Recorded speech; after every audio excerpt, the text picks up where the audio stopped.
Brittany and Hooper, sitting down and trying to write this thing out, I thought it was a lot harder than I thought it was going to be. And I burned up a lot of paper. Lindsay will tell you, she saw the notepad. And I had this thing, a big long spiel about how you guys met and everything. And the pastor covered it all. So that's 5 pages out of my toes. But seriously, I was too talking about how God must have had an influence on you two meeting. But of course he did. Because he's in our lives every day. He's there guiding us.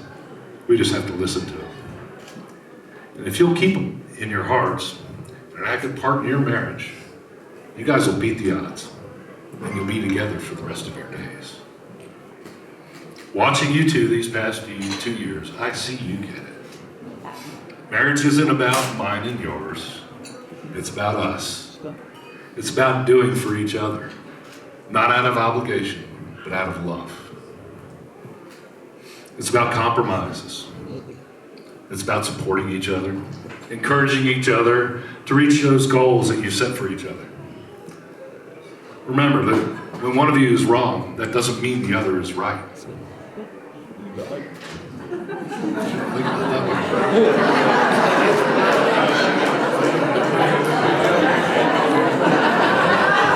Yeah. Sorry, guys.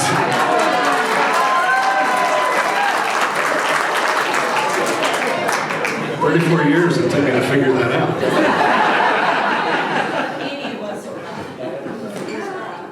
No, seriously though, it's great watching you guys. It's about being each other's cheerleader.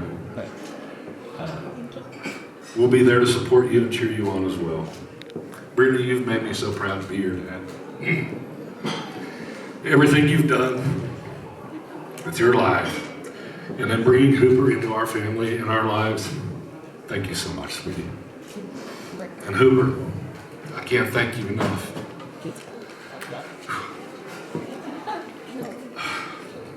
For bringing that twinkle back into my sweet pea's eyes.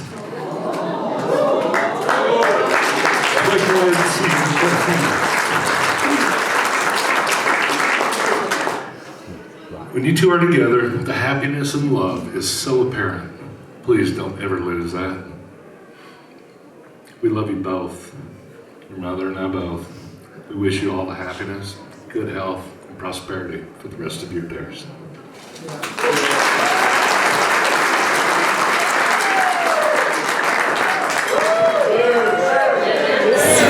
That was really sweet. We know who the favorite child is now.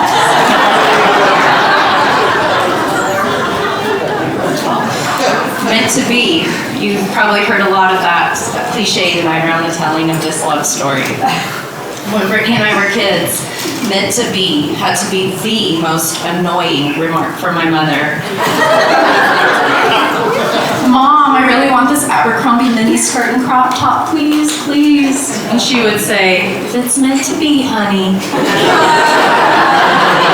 And then Brittany and I would give each other a really hard eye roll because we knew that was her nice way of saying, you're not getting that, you're not going there. Forever tarnishing the words meant to be. Well, I can gladly stand here today and say with a huge smile that this is meant to be. As an eldest child, I quickly learned the fine art of false promises to lure my little sister to my advantage. So you're thinking, wow, you're a great sister. But firstborns, you get this. Yeah. It's 2022, and after 15-something years of Brittany living away, the prospect of her moving back home is on the table. And by now, she's been away so long that I'm starting to feel like an only child, and I'm desperate to lure her home. I miss my sister. So she's in town for Easter weekend, as y'all have heard. We're going to the Easter egg hunt at the club, and I beg her to come to this family event, selfishly because my boys cannot resist their birdie, and an extra set of hands means that I might get to have a mimosa or two. So I lure her with the promise that there could be a tall, dark, handsome man. He might just be there. Now, if you're from El Paso, you know that this is very much a false promise because a tall man, at least taller than 6'3", isn't what you really typically think of. But I had hope. So the hunt was on, the egg hunt that is, and after the dust had settled from the chaos of little children, we made our way to our table. And lo and behold, there is literally the most handsome guy sitting to the right of us at the Margot family's table. And I know he's tall because he's literally 6 feet tall sitting down. I was honestly in disbelief that this was actually happening. And now I'm giddy and awkward and trying to create a scene where these two are gonna meet. And it didn't happen. We oohed and we awed and we looked at him for 2 hours and nothing. But if Brittany learned anything from her years of dating and single life, it was how to properly stalk someone.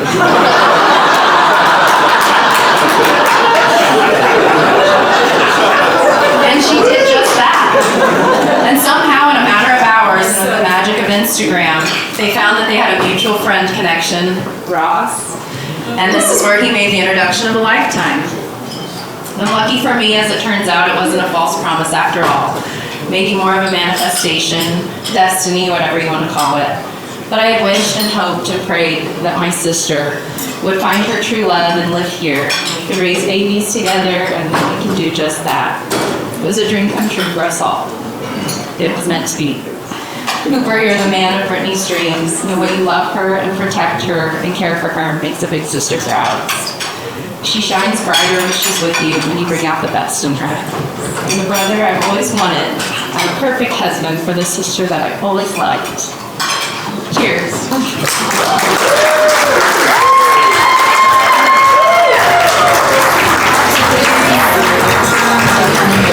My name is Rebecca Mott, and I have the honor of calling Brittany my best friend. I've known Brittany since we were in diapers. Our love story started in St. Mark's, the Mother's Day out in the early 90s, and we've been best friends ever since. Fast forward 15 years later, Brittany and I graduated from Coronado High School together in 2009. We then headed to Texas Tech where our roomie adventure began. Brittany and I were roommates for 13 years. My roomie for 4 years at Texas Tech and then 9 years in Austin. What's up? Those years went by in a flash. We have so many memories together that we'll never forget. One of those memories was being bedridden together when we both had mono, just 2 weeks into our freshman year of college. I'll never forget the nurse from the student health center calling Brittany and saying, "Well, Brittany, your roommate did in fact give you mono." For years in Austin, she was my private chef and cooked me homemade dinners every night. A few favorites included salmon tacos, prime rib, and her famous red enchiladas. You know. Brittany was always the head chef and I was the cleanup crew, and I miss those days. I'll always forever be grateful for all of her help through my years of nurse practitioner school. Brittany was always my pretend patient in all of my checkoff videos, and she got me an A+ every time. I was also lucky enough to be an honorary member of the Hackett family and got to go on lots of family vacations with them. Cancun and Napa Valley, to name a few. And if you know the Hacketts, then you know their family goes big for all of their vacations. Mike and Mary Jane have been my second set of parents and have always loved me like their own. Cooper, you're making it to the most loving, supportive, fun, and beautiful family. The ideal in-laws, to say the least, which I know you notice. Cooper, thank you for loving my girl right. She's been through many frogs and she finally found her beauty. You're the answer to her prayers and mine as well. I love you both to the moon. Cheers to Mr. and Mrs. Cooper Vince.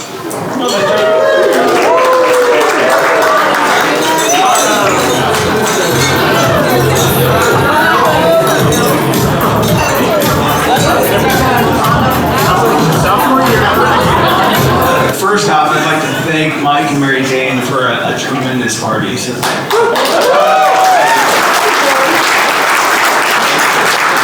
I can't tell you what an honor it is for me to be selected as Hooper's best man.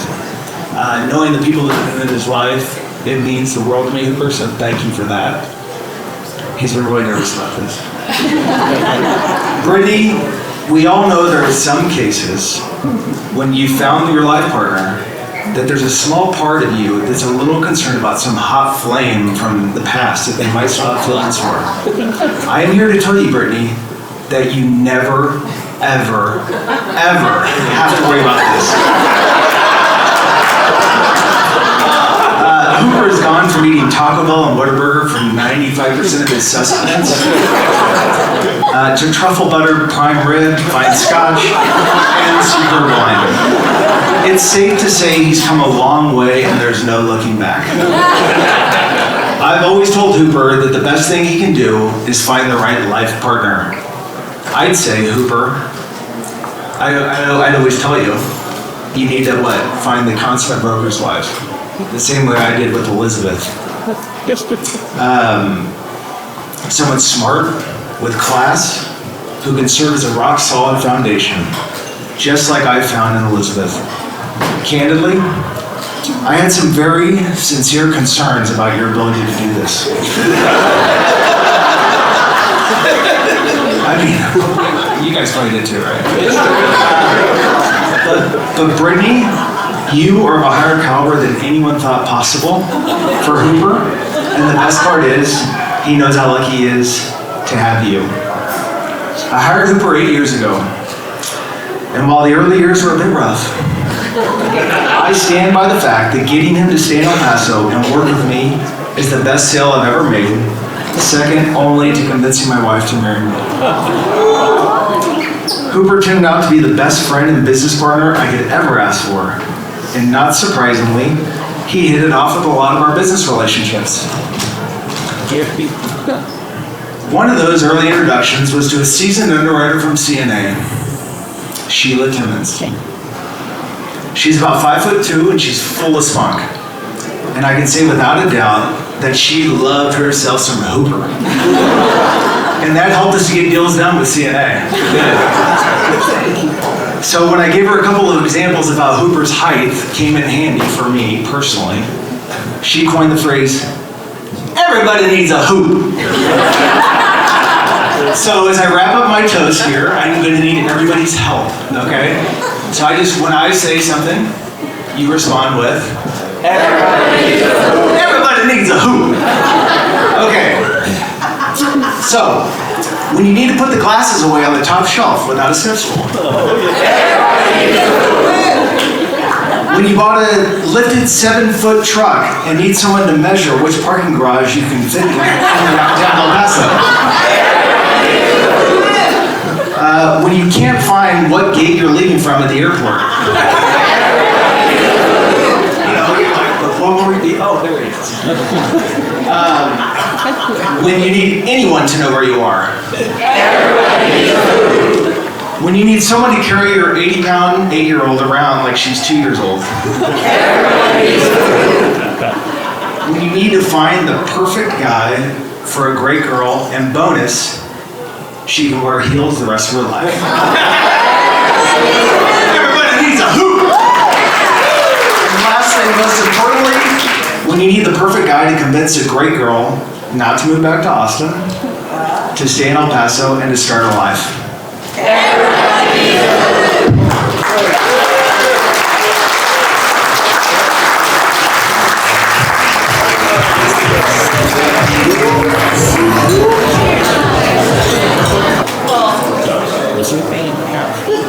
I just wanted to take a moment to thank everyone who took the bus. So I'd like to raise a glass. First to my husband. Thank you for always standing tall beside me, for showing me true love, and for making every moment a memory and promising a future I know will be filled with happiness and love. Next to my parents. Thank you for making this day one that my dreams couldn't have imagined, but also for always showing me what a true partnership is and loving Hooper as much as I do. To my friends who stood by me today, thank you for always being by my side and supporting me and loving me, and also for encouraging me to find the one man who would give me the world, and not the frogs. To all of our family and friends who are here with us today, thank you for loving us and supporting us and being a part of our journey. And to the people who played a part in our love story. Lindsay for making me go to that Easter brunch. The Margos for making Hooper part of your family so he was at that Easter brunch. And Ross for setting this all in motion by giving me what had to have been like the greatest endorsement ever. And lastly, we really want to give a very, very big thank you to Steve and Nisha for literally saving the day and providing a beautiful venue. El Paso can be beautiful, but also wildly unpredictable, and they gave us the space for not just a venue, but somewhere for us to host loved ones and to mark a moment in our lives that we will always remember. So, thank you.